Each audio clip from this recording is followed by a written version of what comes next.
Warning: the following episode of That Mental Ginger Show contains strong language and adult themes. Hello and welcome to That Mental Ginger Show with your host Andrew Durning, aka The Mental Ginger. If you like what you hear, please subscribe to the channel and ring the bell to be notified about our latest videos. The more likes we get, the more views we get, and the more subscribers that we gain into our faithful following will help us bring the channel one step closer to the professional content that we know you all love. On today's episode, we talk to artist Chris Shopland of Extempore Art. Chris, what can I say about Chris? Well, for one, he actually watches the show, which is impressive. Well, he actually enjoys the podcast, and he does have some nice things to say about it. And me being me, I want to know about the artist's process. I want to find out what he does with his artwork. I want to find out what he thinks about people that start off using paint by numbers. Well, and, you know, I just generally want to get nosy, as always. Obviously, there's much more to it than what I'm doing, but you've got to actually watch the episode. And to do that, we have to cut to the intro. All right, troops.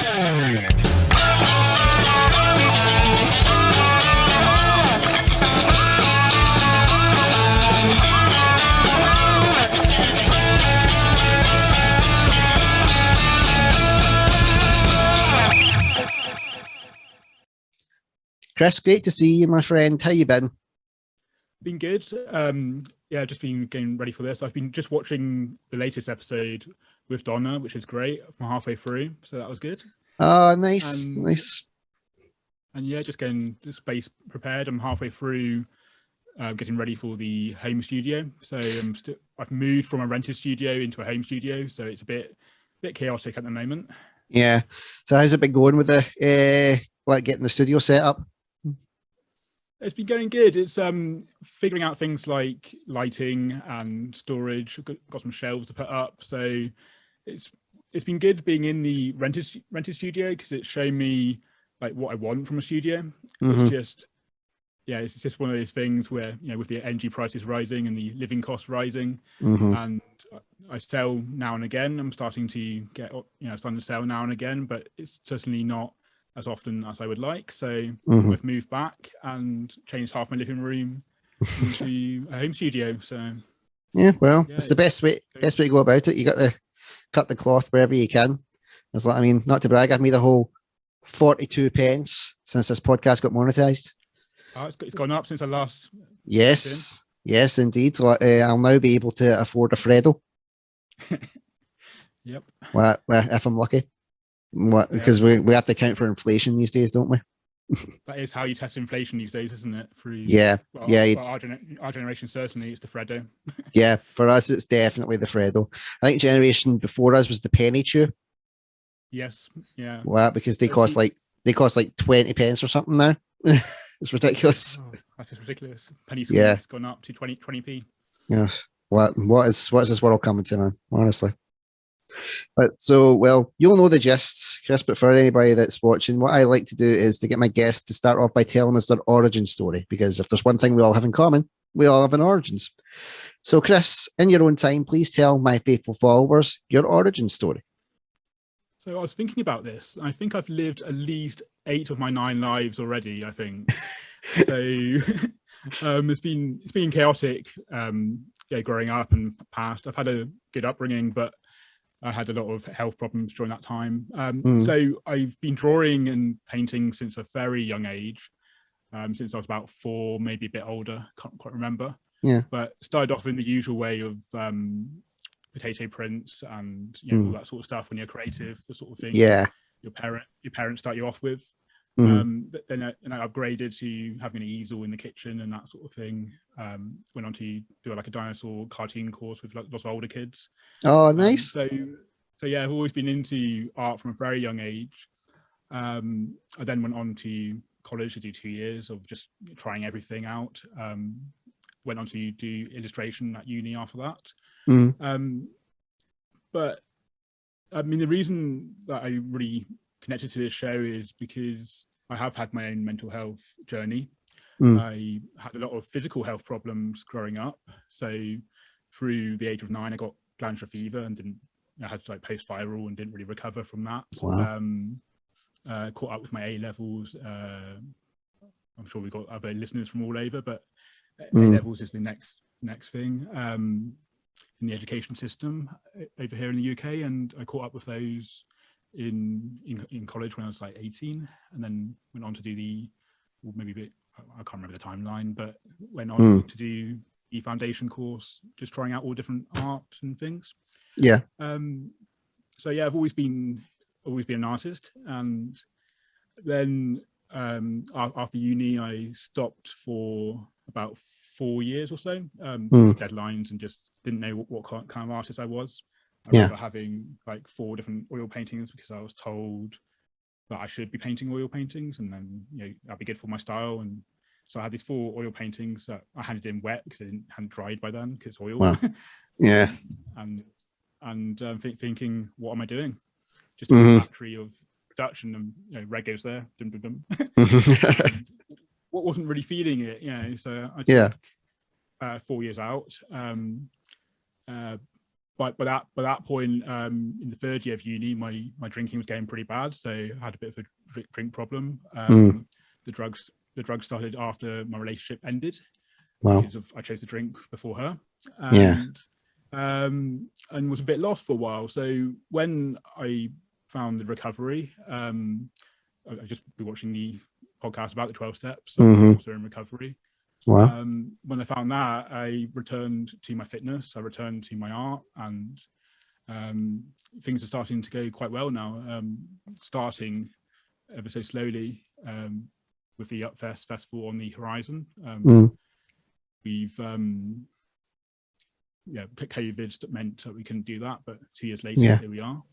And I've always found art has been really, I hate when people go, oh, that's so therapeutic and relaxing, but it's a challenge, but it's more it's therapy.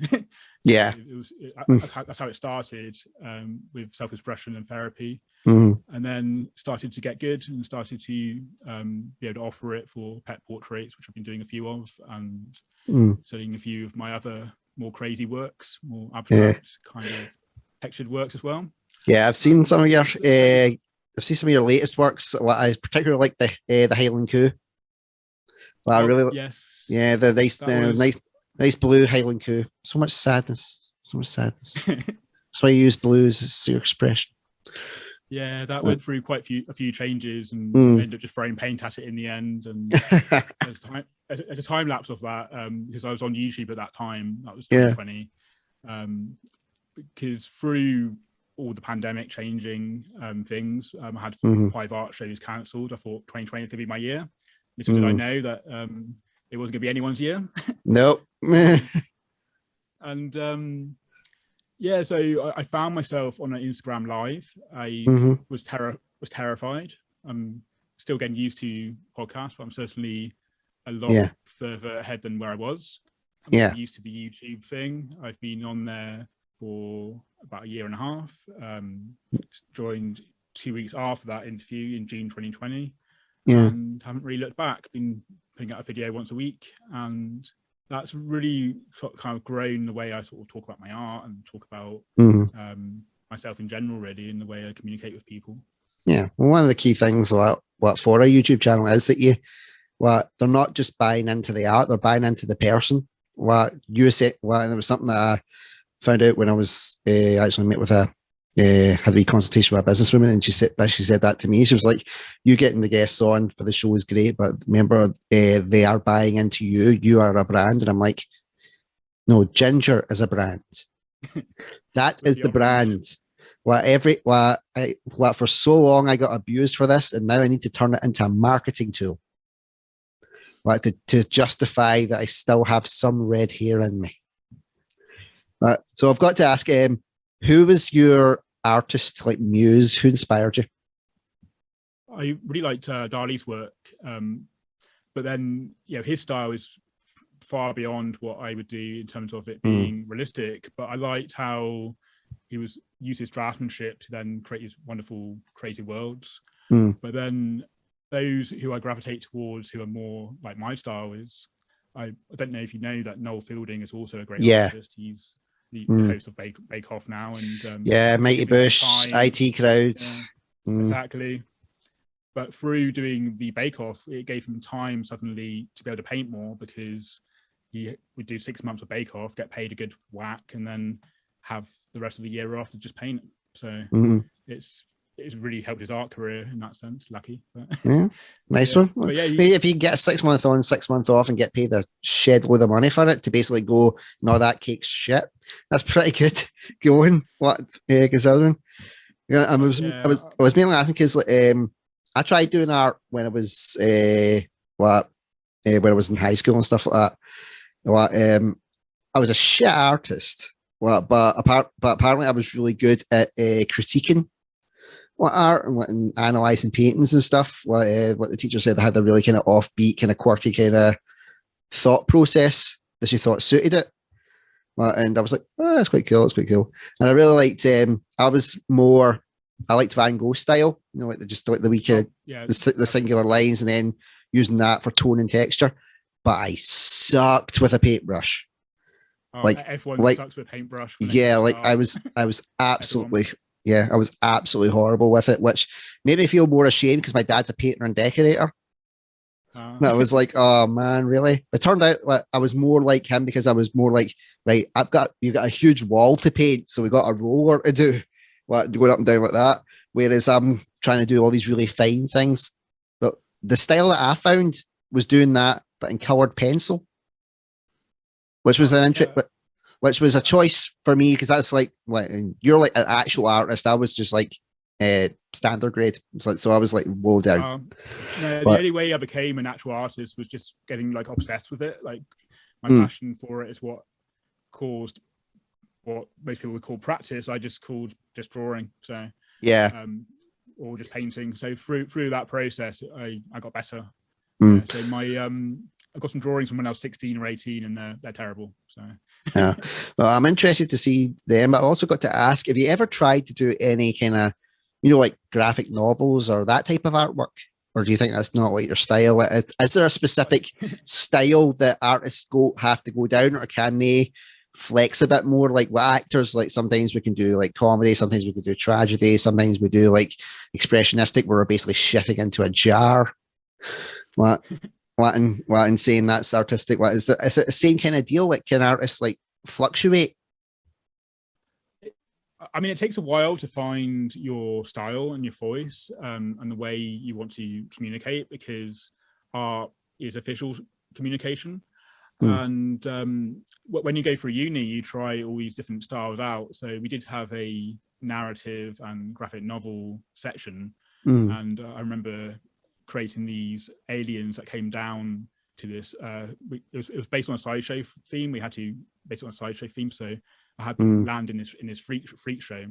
And looking at these humans, going, why are these humans so odd? But they're no different than us because we're aliens. So it was trying to paint the picture that us as humans were no different than each other. We have a lot of differences, but we're also part of the human race, and it was trying to create that story around that. Because I also forgot to mention that through that mental health journey, I found out that I was ADHD, and that's really kind of changed the way not changed the way I view the world, but kind of made my past life make sense in a way. Yeah, you always find that when you get that kind of official diagnosis, it's always a bit of a double-edged sword, because you go, right, that makes sense, but then because of what they've diagnosed you with, you start thinking of all the ramifications and all the consequences that could come of it. What did you find that when you got that diagnosed? Yeah, so there's a lot of moments where I thought, if I'd known I was ADHD, would that still have happened? Or is that my ADHD, or is that me? And it took a while to just own the fact that I have ADHD, but that's not my entire story and my entire picture, even though it does make up a lot of my life still. Well, obviously, I know what I know what ADHD is, but for anybody who's maybe not aware of what like mental health kind of what illnesses or what positive mental health, and you want a bit of education, can you enlighten us in like your experience of ADHD and what it's kind of meant for you? Okay, so it's meant to be an attention deficit, but it's more the fact of more attention regulation. So I can focus on things, but I might focus on not necessarily the wrong things, but you get a hierarchy of things that are important. Then of course it affects more things than people realize. There's that whole stereotype of squirrel and getting distracted, which the dog from Up. Exactly, which is the stereotype that unfortunately follows you around, but it's not necessarily, there is distraction, but it's not necessarily that. But it can affect sleep as well. So I find insomnia can kick in, or late nights, or that sort of thing. It can give you fatigue because your mind's always going. Yeah. And I mean, it's great for art ideas and things. It has some strengths, but it does mean that everyday life can be particularly like, I'd rather paint and painting than to tidy or cook and things. So yeah, I know that feeling, but that can also just be being male. Yeah, well, that's definitely it could be that as well. Yeah, but it's not down to laziness. Yeah, it's not. Yeah, it's not just the ADHD that has that kind of lack of sleep, but thinking of your ideas when you're in that state. That's definitely an artist thing, because I would be up like, you'd just be lying like sleeping, and that way where your brain kicks in, but your body's still like, no, I just need to rest. So you'd be lying there and just like, I've just got, in my case, it was parody songs. I'm like, I've got an idea for a parody song. It's like, but if I don't do anything about it, it's going to leave. And then I won't be able to look at it in the later day and go, was that actually pish? Right, so I'm having to go and like get my phone and very hide under the covers and very slowly type it all in to make sure that Alison doesn't wake up from the light of the phone. You're doing that with loads of things. I do that with songs. I do that with any ideas like to improve the podcast, which has been more recently. That's been more that ADHD stereotype of not sleeping. Yeah, I mean, it's partly the creative in us and the artist and having a creative outlet that kind of happens. But creative and mental health, it goes hand in hand. I found out it's like calling a shit a jobby. Well, it's different wording, but it's still the same outcome. You just remind me of Billy Connolly's a wonderful sketch on that. But Billy Connolly, a really good artist as well. With plenty of time for painting and stuff. Some of his work has been absolutely brilliant. Oh, he does some amazing surrealist, also surrealism drawings and things. I think that's what they're calling it. Yeah. I liked up in the Glasgow Art Gallery, there was a picture and it was like a dog that was made up of balloons. And then there was like one wee balloon behind it as if he'd taken a dump. And I was like, only in Scotland could they do something like that.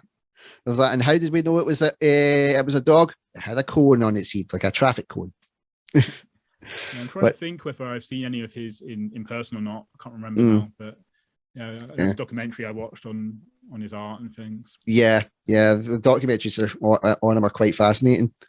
So recently, these are in the episodes that you've not seen yet, but this will be your spoiler alert of what's coming. But for anybody that's got like any kind of mental health issues, I've been trying to find out what medication are they on, and play a wee bit of medication top trumps. So you kind of had the rough idea of it because you saw like my comedy set. Yeah, I was about to say I've had a bit of a preview on that, but yeah. So there's a lot of truth in that. That there's a lot of like, oh, what are you on? Yeah, that's why I was like, right, very good. Oh, thank you very much. So we've got to do this. So you know what I'm on because I said it. So I'm on sertraline 200 milligrams. So what are you on for your ADHD? So I tried ADHD medication for like a month, but it wasn't for me. That it tends to help around 80% of people. It really helps. Then there's another 10% where it helps, but there's a few side effects, but they can put up with those.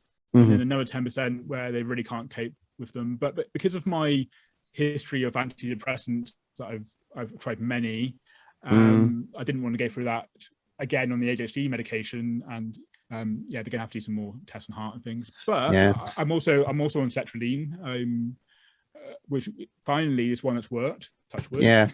Yeah, I went through the one. antidepressant mill as well. Like, did you ever go on fluoxetine? I didn't know. Now that one I went on, and But I had a really bad allergic reaction to it. Like my skin broke out in like all these massive hives. Well, it was crazy for a full weekend. I had to be basically like soaked in aloe vera, and just come straight off the meds, which is hard, which is not a wise thing to do when you're on an antidepressant, as you know. Like coming off cold turkey is a bad idea. So I'm like withdrawn from that, and I'm lying like a decaying lobster, just like. It was just like man. No, it's one of the things we don't really talk about how it is. You're going through a terrible time off the medication, but then you have to go through that terrible time on the medication as well for a while, while you find the right dose and the right medication. Yeah, and people think that it's just a quick fix. They think the second you take a pill that you should be fine, like in the click of a finger. They don't realize that it's like any other type of treatment. There's a course you've got to run before it gets into your metabolism. And sertraline, as you know, is 6 weeks. That's a long time for you to be like, okay, I'm still riding the crazy train here. Yeah, and I also found I had to take a little bit more in the winter than in the summer. Yeah, that was me personally.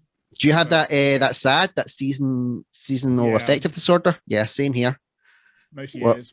Well, that is rough. It's especially over. I think everybody caught a version of it over lockdowns. What in 2020, 2021, that kind of bit. But I found mine is kind of amplified a little bit while we've been in 2022, especially when I'm trying to go to my day job. Like, I've been really struggling just getting out of my bed. I'm like rolling around it to my wife going, Alison, don't make me go to work. She's like, think of the kids. I suppose.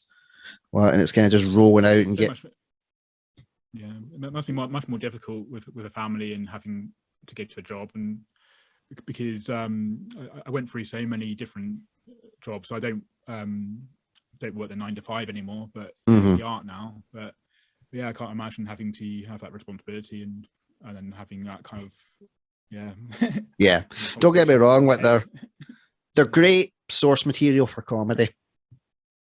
They're just totally bonkers, but in a great way. And I can't imagine my life without them. But there is times where you go to your job and you're sitting there and you're like, would I be here if I didn't have the boys? The answer is realistically yes. Realistically that would probably be what had happened. But in a way, I probably wouldn't have done the start of the podcast if it weren't for the boys, because getting removed from them was the thing that really just hit me to rock bottom and made me want to get better and try and make a difference. So to all the people that begrudge this podcast, I'm sorry, you can blame my kids. Well, you're doing amazing, because I think trying to talk about mental health, even now I find it difficult sometimes, because you're thinking, oh, people are going to judge me for my past, but it's like it happened. I don't have any choice in a lot of it. Yeah, definitely. That's another thing that people don't realize. It's not something that you can control. It's something you can manage, and that's a big difference. Managing is just getting through. Like, you go second by second, then you go minute by minute, and then you go hour by hour, and you work up that kind of scale until you've got that type of routine embedded. But you don't really have control of it. Something could happen at any point in your life, and it could be something so simple as, like, for example, I was at work today, and I got something wrong. It wasn't something major. It wasn't something that was going to cause a disruption to the world, because let's face it, we're already in that state. But it was something that my brain just went, you should have known better to make that mistake. You've been with this job for 4 years. You're fucking stupid. And that's me on medication, to try and calm all these things down. But it just takes one wee thing and one bad day, and that's it. And it's like if someone breaks a bone, when they're older, that bone's always going to be weak. It's always going to be fragile, and it's more susceptible to break again. Same thing with mental health. Yeah, I had someone describe it as you have like your lane sort of like motorway. So for a while, those thoughts are going to be like a motorway, and you're going to go to it very easily.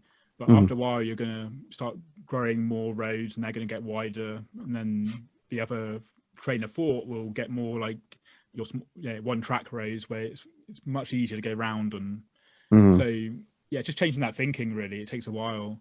Yeah. And it's why I do the art, really. It helps my brain tick over. It helps me to feel like I've accomplished something. I've been gone from a blank canvas to creating something. And with the texture and color, I try to bring that into the world, even though some of it, you wouldn't know it, but some of it can come from, not all of it's from a dark place anymore, but you know, that's where I started. And then now it's more just trying to bring the outside world into my artwork. So it's one of the things that it's one of the things that in one of the recent episodes that I had with Chris Thorburn, and he was talking about how a lot of people think that you have to be mentally unstable in this line of work to create, because they're talking about the tortured soul. And he brought up, like, nobody talks about the tortured electrician. Well, and it's like, it's true. What, so you can create from a dark place, of course you can. But you can also create from positives. And exactly. It's like, and you're doing that, and I'm doing that, and there's lots of artists out there that are doing it. We don't need to be, it can't be the whole no junk, no soul kind of thing. Yeah, I definitely don't want to be that cliche either. Definitely not. I mean, I still like Van Gogh. His life and how he, but then there's a lot of positivity there in that he always strived to paint and say, I'm going to do better. And so there's still a lot of hope there, even though he had a very difficult life. But I definitely don't want to be that cliche. Yeah, definitely not. You don't want to be like at the end where it's just the shotgun. Like, you really don't. You don't want that. You don't want that road. But how long does hope that you're like? So I'm just going to say, you hope that your art sells during your lifetime, not afterwards. Yeah, very true. Very true. So let's talk about your specific process for your art. So when you have an idea, you've had the idea, and you're like, oh, I've got an idea to do this type of expression as art. And you do your process into completion. What are the bits in the middle for creating that, and how long roughly would it take for you to create something where you could finally go, yeah, this is okay? So I tend to just get like a flash of an idea, like it's kind of mainly formed, but then with the name I go under is extempore art, which is unplanned art. And so I sometimes start with a sketch, but usually I go straight in with the paint and I kind of create some rough kind of shapes. I will have a reference photo, but then I have several that I'm working from. So that's one way I'd work, where I have several reference photos and I just paint shapes. And much like the Highland Coup that you like, it started life as a cow skull, then it sort of warped, and then it kept adding the layers until I was happy, really. So it's kind of like sculpture in that sense, that I'm adding and taking away. Then other ways I'll work sometimes is I'll put it into Photoshop and use the reference photos and move them around in the composition I like, and then I can sketch that and transfer it over with carbon copy paper and things, which is a little bit more precision, which is not the way I like working. But sometimes with commissions, when they want a likeness or whatever, it's a bit easier just to get the sort of bare bones of it before I start, and then I can start adding all the wacky stuff and all the texture onto that. So there's two ways of working now that I seem to adopt, but my favorite way is just to go straight in with the paint, responding to whatever, either a reference photo, or if I'm working from life, then I'll sort of adopt it. And that's what I like about paint, is that any mistakes I make, I can paint over, and that becomes texture, and then I move layers. And and then my way of working has changed over the years. I tend to use more texture and a bit more thicker paint. But then I kind of mix on the canvas, and you can kind of see it in some of the videos where I do a bit of a close-up. But of course, it's many hours that are then condensed down to like a 10-minute video, so you don't get like the full idea, but it gives you some. But some of my work is quite quick. I've been in the art battles where it's a competition and you're all stood around easels, and you get 20 minutes to paint with no reference, which is the no reference bit's worse than the 20 minutes, to be honest. Yeah. And there's been a few mud colors on the canvas when it all went wrong because you don't have Yeah. any drying time. Yeah. But I work fairly quickly, but not necessarily that quickly. And Wow. you know, That's really interesting. I never realized that they actually had like art battles. Well, I was yeah, just it's a great marketing way to sort of bring a new audience into Yeah. the art world.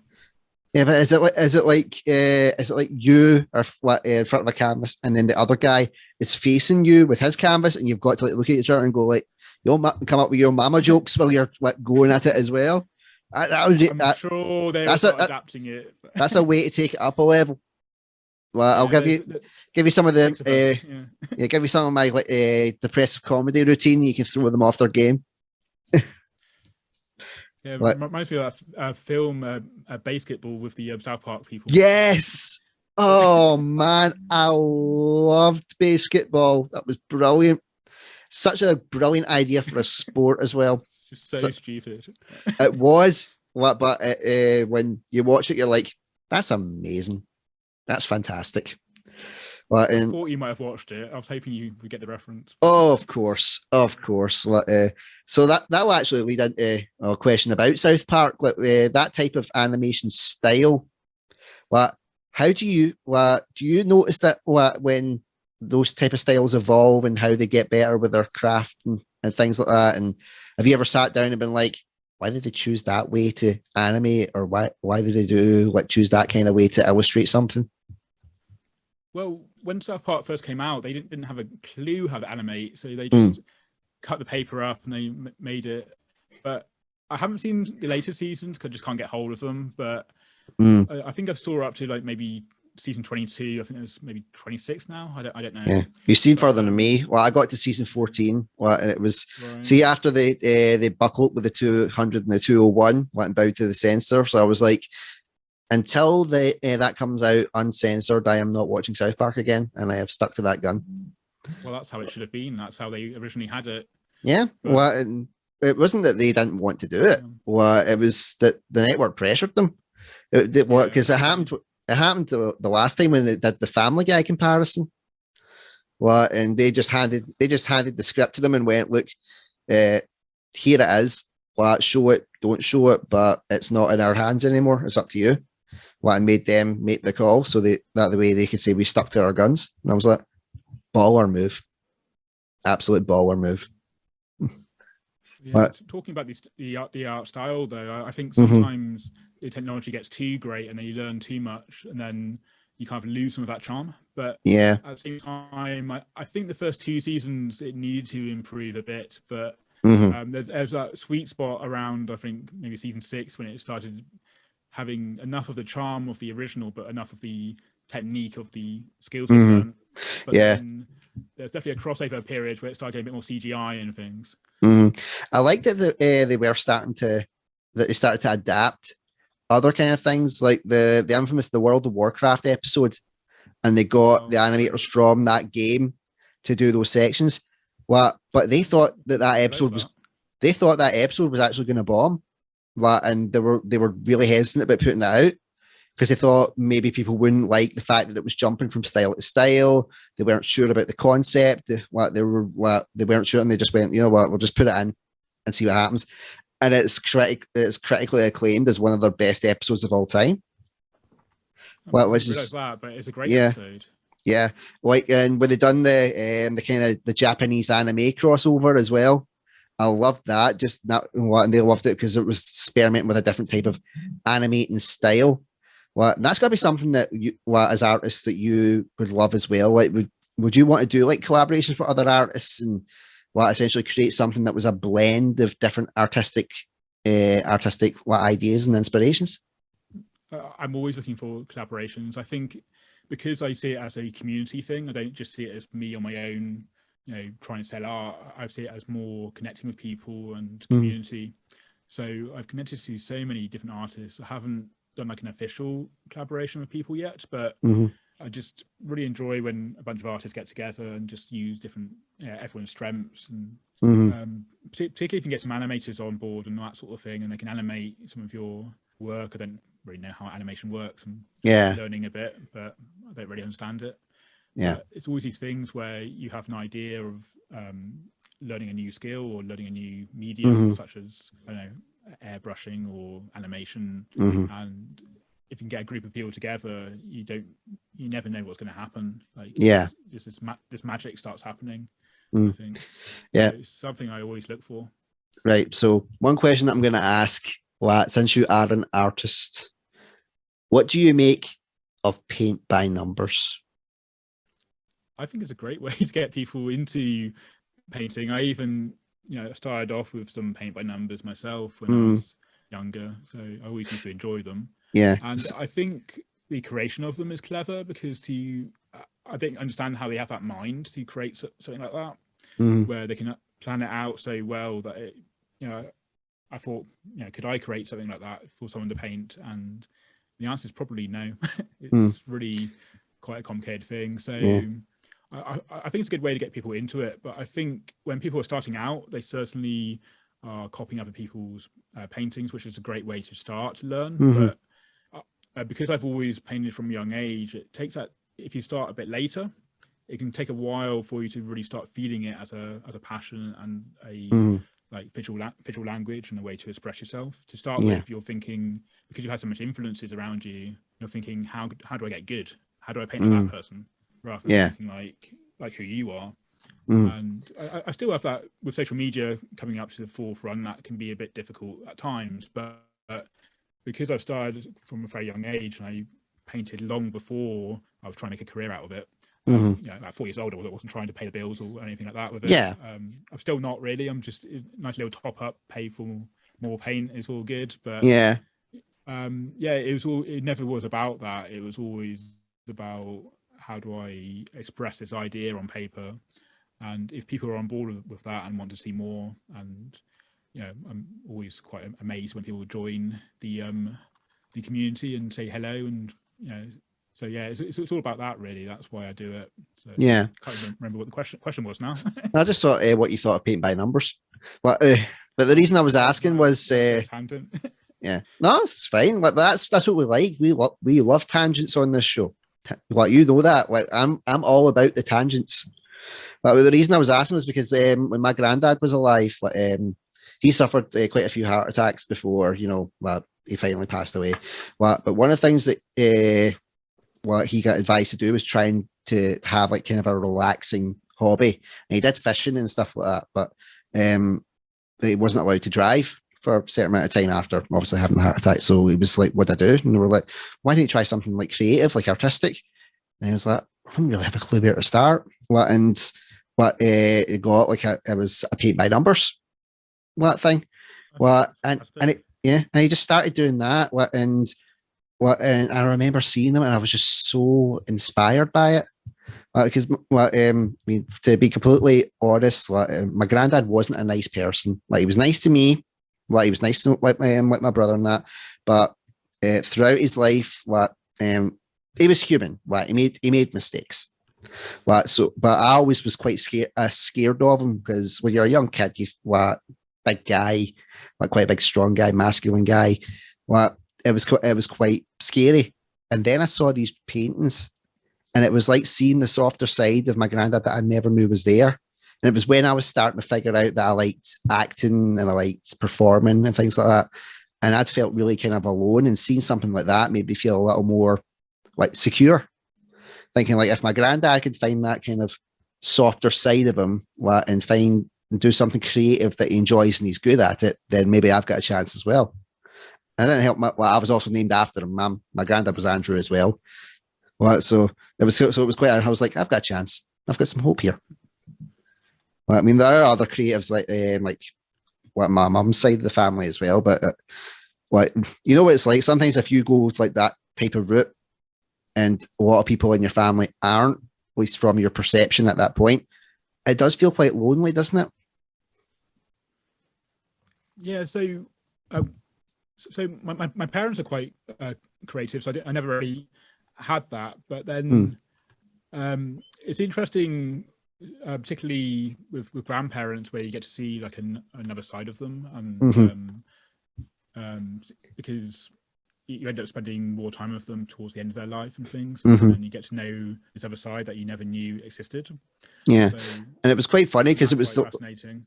Yeah, and it was quite funny because the reverse was true of my my papa, like my mum's dad, who thankfully at the time of this recording is still with us.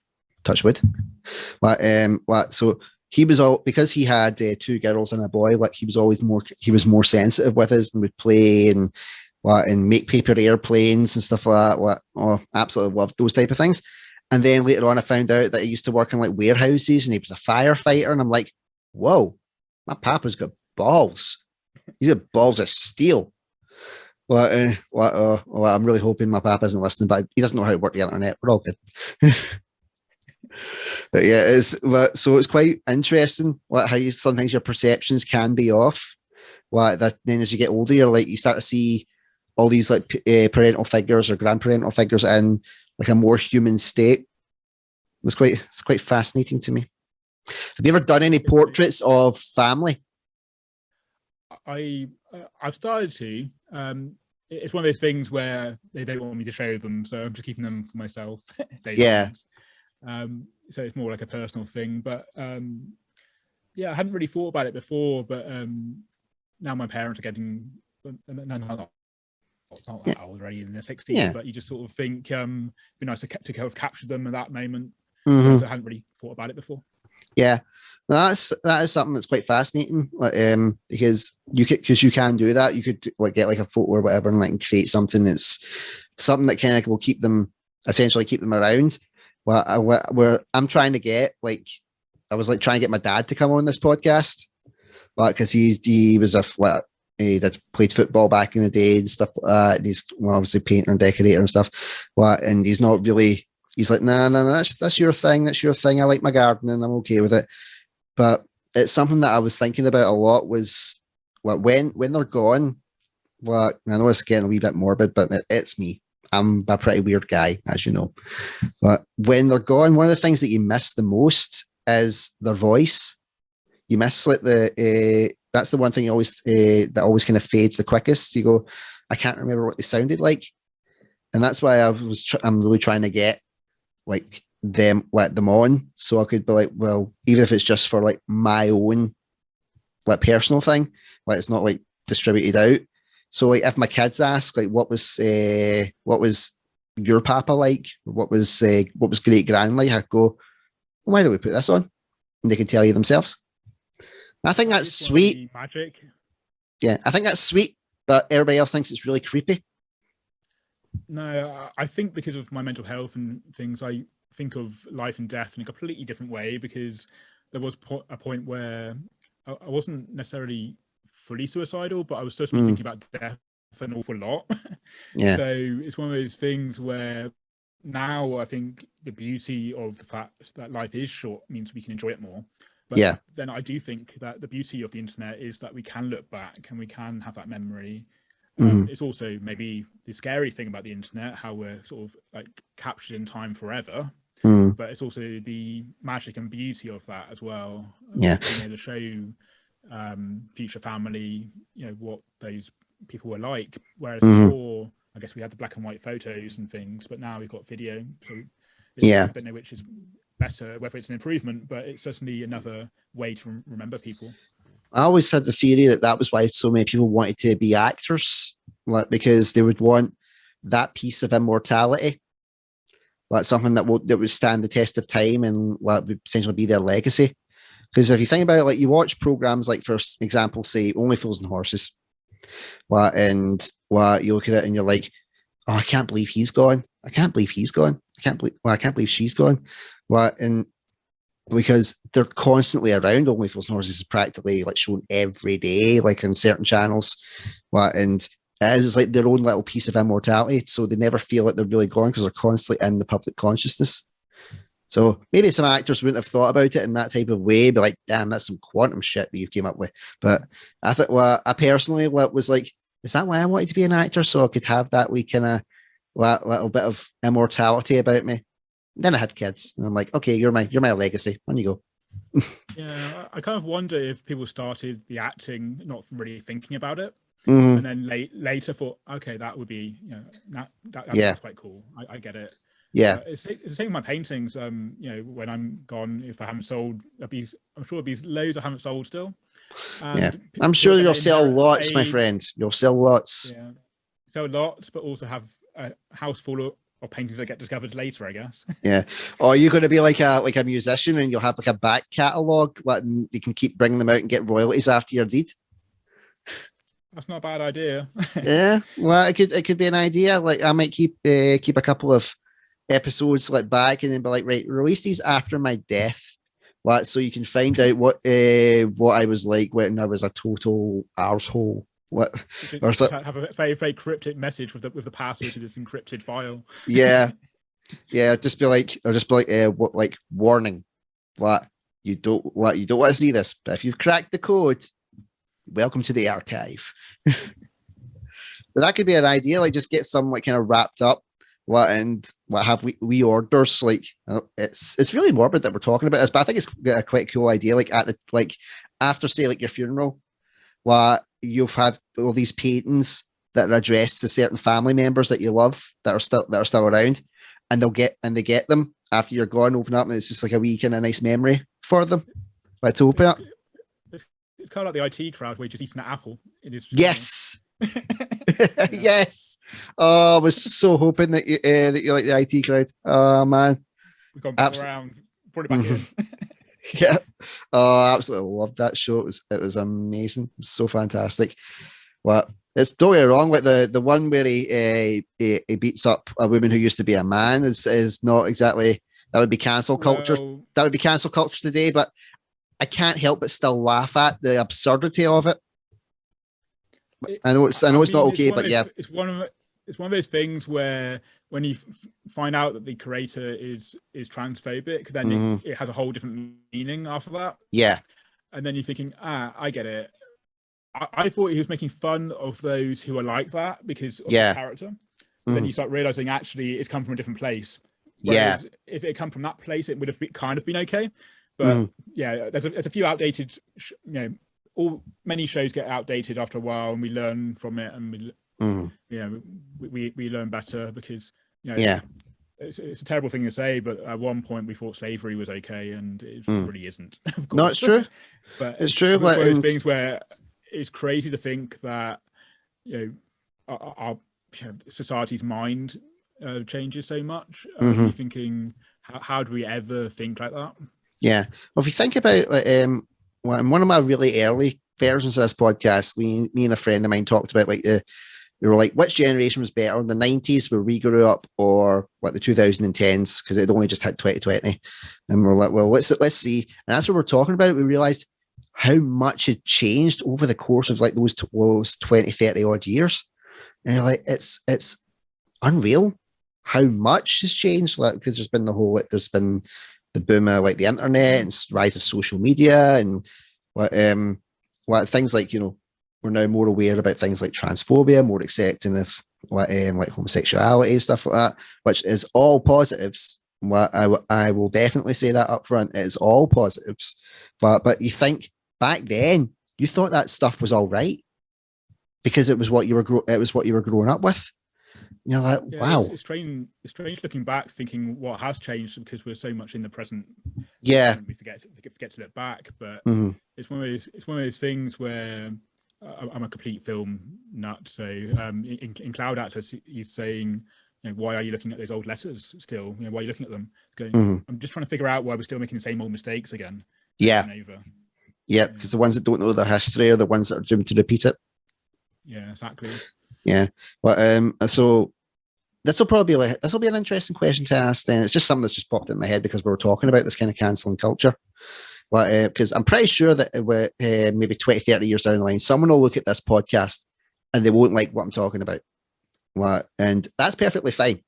Well, if times change like that and something that I've said on it is not appropriate, by that standards, I will be perfectly okay with that. And be like, look, if you want to take it down, fair enough. I would prefer if you didn't, because it's a time capsule of what we thought at the time and how we should learn and grow. Well, you being an artist, and you would have seen like all the kind of, the monuments that were being like trying to get taken down because they represented like, you know, past ideals that weren't okay and all that type of stuff. As an artist, how do you feel about that? Like someone trying to remove like someone's work essentially and destroy it because it doesn't fit in with today's culture? Well, in a way, I think we kind of need to do that. We need to remember that it existed, but maybe in history books rather than a monument to be celebrated. Because I guess it's quite relevant, because being in Bristol, we saw I didn't see it happen in real life, but I saw all over the news how the Colston statue got toppled over into harbour, and I was well behind them on that, because it shouldn't have been up. We've now got it in the museum as a reminder of what it was, and he did a lot of good, but he also did a lot of terrible things as well. And I think in a way, you know, we're going to have, if we kept all these statues and all the art, it's going to be like plastered over into the modern times. And I think there is a way of sort of renewing and changing things, but maybe not erase them, but keep them in like some archive somewhere or history book. I mean, I'm sure there's many historians who have their own views on this, and I don't think I'm one to go into that. But from my own point of view, I think, you know, things change, and they should change in a way. Yeah, we're always evolving and adapting. Yeah, true. But so you think, like, for example, like that statue's now in like in a museum. Like, do you think that could be like the kind of like the compromise, like put like these type of things instead of just destroying the work entirely, put it in like a museum, like, and so like, this is who we were in the past, well, but it's not who we're going to be in the future. I mean, I'm not entirely sure, because I think even in the museum, it kind of promotes the fact that it's on show and things. But the fact that they kept all the graffiti on there was good. The show, and they kept all the protest placards as well. So they kept all the all the photos from the protests. So I guess that kind of helped. But I'm not entirely sure on my opinion on that, whether having it in a museum is better than having it out in public, or whether it's still promoting it. But I guess it means that you're less likely to walk past it on your route to work or whatever. So I guess from that point of view, it kind of takes it out of the public eye in that sense. You have to physically choose to go to the museum, and you have to choose to go to that particular exhibit, which I don't know if it's still there anymore. I don't know what the plans are for it, but yeah, it's one of those, it's a tricky subject, because there's a lot of people on both sides, but I think the majority of people were happy to see it come down, because it had been applied for to the council to come down for many years, but nothing had got done. And in that, I think on the back of all the other things going on in the world at the time, people just took it into their own hands, which, whether that was the right thing to do or not, people had tried going through the right authorities originally. So I guess frustration was high at the time. Yeah, well, it was a very, very unique set of circumstances at that point.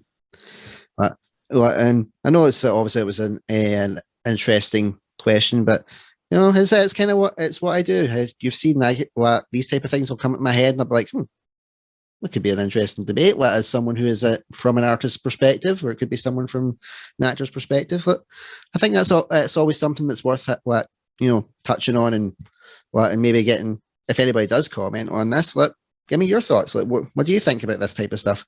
Well, because I'm trying to get some more fan engagement here. Come on, I don't want to think you're all just robots that have subscribed to me. Yeah, we can definitely have a conversation here. And I think being an artist, I do kind of try and think about the outside world, and I do try and see how my art can connect to that. I mean, particularly what's going on with the war in Ukraine at the moment. I'm not going to go too much into that, because I don't. Yeah, because hopefully by the time this podcast airs, hopefully things will be maybe a bit more settled and calm. We can always live in hope. But continue. Yeah, I always forget about the timeline. This is the beginning of March right now. But yeah, it's one of those things where I just think, what can I do as an artist? What can I do to sort of help? And at the moment, it can be quite, like, the simplest idea can often have the most impact sometimes. So Mhm. I'm thinking I will at some point do a live, maybe this weekend. Of course, you won't be seeing that. You have to go through my Well, videos, but we'll say that it'll be whatever interesting. idea you're having is going to be a massive success, and it's been a massive success. Yes. We are putting that out into the universe. It will happen. So I'm going to paint a few sunflowers, and the profits from that will go towards the Red Cross. And I need to do a bit of research to make sure it gets to the right people. But that's fantastic. At the moment. That's absolutely brilliant. That's a great idea. I'm really proud of you for thinking to do something like that. That's really good. That's what we're all about, like, helping others. But so we are coming up to the final question of the podcast, and you being a regular listener, you will know what I'm about to ask you. If you could give one piece of advice to anyone that is struggling with mental health issues at this point in time, what would that piece of advice be, and why? So it's really just realizing that you're not alone, because it really can feel like a really lonely time when your brain is against you. And initially, when you're in that mode, you may not be able to reach out, but do you find someone you can talk to? And there are a lot of communities, particularly once you're in a place where you're happy to connect with other people. There's a lot of local ADHD communities, there's bipolar UK communities. So finding those who are going through a similar thing as you, whether that's the same condition or similar, can help. And then it's also figuring out how your brain works to a certain extent, which can take many years. It's not a cure or overnight fix by any means, and it takes a lot of work. But doing journaling, which again isn't this do your journal when you're cured, it's a lot of many years of figuring yourself out, basically. And when you're going through the breakdown and that sort of stuff, it's just, I guess, trusting that it will change, trusting that it isn't going to be the rest of your life. Because at that point I was thinking, if this is going to be however long, I don't want to keep going with this. But it does, my life now, like nearly 5 years later, is completely different. So it's just trusting it will change, which is not always easy in that moment. So giving advice isn't what I'm doing, but explaining what worked for me at that time. And if anyone does want to reach out and contact me through Instagram or whatever, then I'm happy to chat or chat a little bit and give some links if that would be useful for people. You're basically your advice is pretty good. It's relatively straightforward. It's trust the process. Just know that it might not seem like it at first, but it will get better. So you mentioned about obviously reaching out. So I think this will probably be a good time for you to sell, my friend. Tell my audience where we can find you. What platforms, what social medias. Floor is yours. Okay, so I'm on all the social medias under the name Extemporeart. You can also find me through Googling Chris Shopland. So that's as it sounds, Shopland. And probably the best place would be through Linktr.ee. So Linktr.ee/extemporeart, and that'll give you the list of all my social medias and anything else I'm up to. If you send me the Linktree as well, I'll put it into the description for any of my followers to come and go onto these platforms. Please, guys, give him a bit of support. He's an artist. He's like myself, except slightly better. So we come to. We've all got our own strengths, Andrew. Yeah. Well, we come to Bristol's favourite segment, and that is Ask Andrew Anything. Now, as you are a regular listener, you will know that after me grilling my guests for a certain amount of time, I feel it's only fair that we turn the tables and the guest gets to ask me a question, and I have to be 100% honest. It could go really well. It could go really badly, but that is all part of the fun. So, Chris, do you have a question for this mental ginger? So I've been thinking about this. I've got maybe 2 questions, but let's see how this goes. 2 questions is fine. Well, I always like when they come prepared. So my first one's a bit more lighthearted. So if skill and money was no object, if there's nothing in your way, then what's the one skill that you would love to be able to learn? If money was no object, I think what it would have to be something like it would have to be something creative, and I think it would probably be along the lines of like, you know, and probably along the lines of like computer animation, like things like that. Well, because as I've found out, like doing a lot of things like trying to do intros and trying to do like any kind of wee segments and stuff like that, a lot of it relies on like computer graphics these days, and it's something that it just doesn't sit in my brain yet. And I've got to go to friends that will source like these type of things for me and do them for me, and they're all great, and I always admire people that have skills that I don't have. Because it gives me more respect for them. That's why I like to have a lot of comedians on the show. I like to have artists on the show. I like to have I'm trying to get guys like maybe dancers or authors or things like that. Things that I have maybe tried but not been able to crack and go like, this is a skill, and it should be respected, kind of thing. And if I could add to that, that would probably be something that I would want to try and do. And it would be, I'd get all the good equipment and just go balls to the wall with it, because then I could always use that equipment if it didn't work out to boost the podcast. Oh, that's brilliant, and it's probably still within your grasp or learning enough of the intros and things, but it's also the team we have around us as well. So and I'm really fortunate. I'm really fortunate that I've got a good team behind me. Especially when it comes to the studio stuff. The guys are brilliant. And they're just so chill. It's like they've been on weed all day, but I know they haven't. But they've just got that same kind of chilled vibe. You go in and it's just like you've known them for years. I mean, I have known them for years because I've known them since I was younger. But all the guests who just come in, they say it's such a nice, friendly environment. And the guys were like, "Oh, if we move studio, we wouldn't want the environment to change." And I'm like, the environment won't change if you guys move, because you are the environment. A building's a building. You are what makes it, and that's why I keep coming back, because I love you guys, and I love getting away from my wife and kids for a little while. I'm not gonna lie. Get out the house sometimes. yeah. It's nice to be me, because you're always dad, or you're always husband, or you're always corporate butt monkey when I'm doing my day job. But doing that, I'm me, and I've got creative control, and it's like I can create something, and I know that it's good. I'm like, this is good. Let's keep pushing. And you just feel so good afterwards. You just feel like you've done a good job, and that's what I want to keep doing. Yeah, amazing. I think you definitely need people like that in that environment to be just chill and just get you through the studio process. Yeah. So what was your second question, Chris? Right, I think we've touched on this a little bit, because we've talked about all sorts of things that are normally quite taboo. So that's what I do. Yeah, I was wondering, where do you see the subject of mental health, and just talking about the difficult subjects, where do you see the style of conversation going, or where do you hope it will go? Because this podcast is very much brilliant at promoting just talking what's on your mind, talking about real human subjects that should be talked about.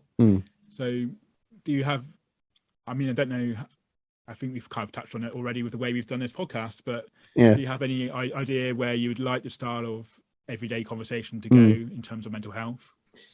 The start part of your question of how do I think it will change? Sadly, right now, I don't see it changing. Especially when we've just came out of a pandemic. We're currently in at the time for this recording, a not so pleasant situation. And we found that out during the pandemic, that the physical will always trump the mental. Because the month before COVID hit was when, sadly, Caroline Flack took her own life. And there was a lot of, in a world where you can be anything, be kind. And that's brilliant. That's exactly what should have happened. But the second the pandemic hit, and there was risk of life to not just, you know, one celebrity that's maybe had a bit of a rough time, in air quotes. But everything just went into, nope, well, we'll deal with mental health later. Let's just make sure that you breathe for another day. But if you're not well up here, it'll stop you breathing another day, because you'll think of ways to get out and do something like that. I mean, that was what happened. What COVID wasn't the direct thing that caused my breakdown. It was like when it was my great aunt dying, and then thinking about how shit a dad I was, and all that spiraling. But if you don't look after yourself mentally, you're not going to look after yourself physically. You're going to go into a self-destruct mode. So until we are out of like all these kind of crises that we're in, I don't see it changing. It's sad, but I have to be 100% honest. I really don't see it changing. But that's why I need to keep pushing, and I need to keep fighting this fight. It's something that I didn't realize how passionate I was about it until I started thinking, I don't want people to go through what I've went through. I don't want anybody to be removed from their kids. I don't want their marriage to feel like it's going to collapse in an instant because of what's happened with your mental health. I don't want you to feel like you have to be ostracized from society because you've just got a different brain chemistry from someone else. And I'm so on board with that, and that's why. Yeah, I mean, hearing your story, that's why I'm here, because I didn't have kids or a wife to worry about, but I still went through my own journey with breakdown and things. But to hear your story and to hear why you're doing the podcast is really a powerful thing, and why I'm behind it. I think what people forget is that you do have physical symptoms with the mental health as well. It's not just mental health and physical. It's you get all sorts of physical aches, pains, all sorts. Definitely, they're intertwined. So a lot of people don't realize that. I mean, my wife, God bless her, I love her so much, but she was from a family of just carry on, just fight on. When it comes to mental health, and she never really had something like that. But when the boys came, and I'd had maybe kind of a bit of a blip, and I was getting past that, it was naturally it was Alison starting to have her bit of a struggle. So I was like, well, I've been down this road. I go down this road all the time. Well, I know the way out. I'll be able to help you. And once she got through it, she's like, I never knew how exhausting it was to be stressed. And how tired it makes you. And I'm like, all those type of things have a physical side effect. She's like, how do you get up in the morning? How do you find that energy to get up in the morning? And I'm like, it's you and the kids. You're the reason that I get up in the morning. At least at that point in time, they still are, but I've got other things now as well. And like this, so many times, I think this isn't helping anybody. I know it's not true, but you know what it's like with that wee voice in your head. I just think it isn't helping anybody. It's a waste of time. I'm not having the impact that I want to have on it. Maybe I should throw in the towel. Maybe I should hang up the mic. It gets to you. It does. But every day, that's why I'm always like, I put up every month. Now, I put up the stats. It's not to boast and it's not to brag. It's to remind myself I'm doing good. There's a purpose to this. People are watching it, and people are getting something from it, and keep going. Because until I had kids, I never had that. No, to reach your watch time in that, so quick. That's something to be really proud of. There's obviously a need for this to really talk openly about these things, and the fact that you've hit the 1,000 and the 5,000 views on videos, it means that people are wanting to connect to this and probably have their own story to tell. But it's also it's so easy with social media to focus on numbers and to focus on this, but I don't think it ever changes. I think whatever you're at, you're always going to be thinking, is this good enough? But at the same time, you're doing amazingly well this podcast. That's why I'm here. That's why I've watched the various episodes that I've watched, and long may it continue, because the growth already has been amazing. And if that many people would walk through your door right now, where would you put them? It's a lot of them. It's quite a few. There's quite a few, to say the least. And I never really get a chance to say it enough, so I'll say it just now, because obviously you are one of my faithful followers. I am really appreciative of everything that you guys do, just like subscribing, watching a video, leaving the odd comment. Even if you don't leave a comment, the fact that you've watched it, it makes me feel so much better knowing that because it feels good to do good, and that's what we need more of. Absolutely. Chris, it's been an absolute delight having you on, man. It seems to be a recurring theme where I talk about how I've had a shit day at my day job, but my day job is pretty dire right now. It can be draining. These are the things that keep me going. And getting to speak to such lovely and talented and educated people like yourself. I wish you nothing but success with your artwork. I think it's great. I love seeing it. I love seeing your style, and I loved hearing about your process. It's fantastic, and long may it continue for yourself as well. We'll grow together. Yeah, and if anyone is in Bristol, this will be out at the end of the month. So at the end of May, I'll be at the Upfest Festival. Check their website because the dates may change, but that's my next big event. So. Yeah, no, definitely. Doing it.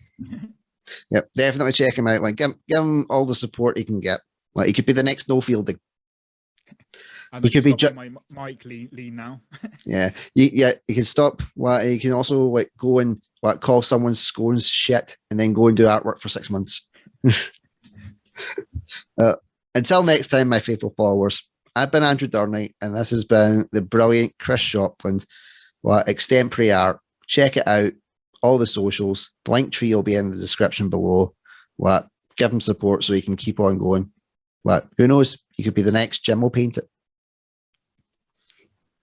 So until next time, my faithful followers, take care. Stay safe. Bye-bye.